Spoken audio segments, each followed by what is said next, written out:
সম্মানীয় আজকের এই ঐতিহাসিক সমাবেশের সভাপতি, আমাদের রাজ্যের সভাপতি, প্রবীণ সাংসদ, সর্বভারতীয় সাধারণ সম্পাদক, শ্রদ্ধাভাজন সুব্রত বক্সী মহোদয়,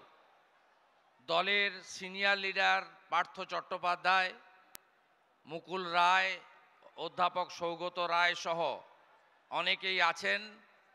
এবং এই দিনটি তৃণমূল যুব কংগ্রেস পালন করে জননেত্রী আমাদের সর্বাধিনায়িকার নির্দেশে। তার সভাপতি ভাতৃপ্রতিম যুবর সভাপতি তরুণতম সাংসদ অভিষেক বন্দ্যোপাধ্যায় সহ মঞ্চে উপবিষ্ট সম্মানীয় অতিথিবৃন্দ, সাংসদগণ, মাননীয় মন্ত্রী বিধায়কবৃন্দ এবং শহীদ পরিবারের সদস্যবৃন্দ, প্রত্যেককে যথাযথ সম্মান জানাই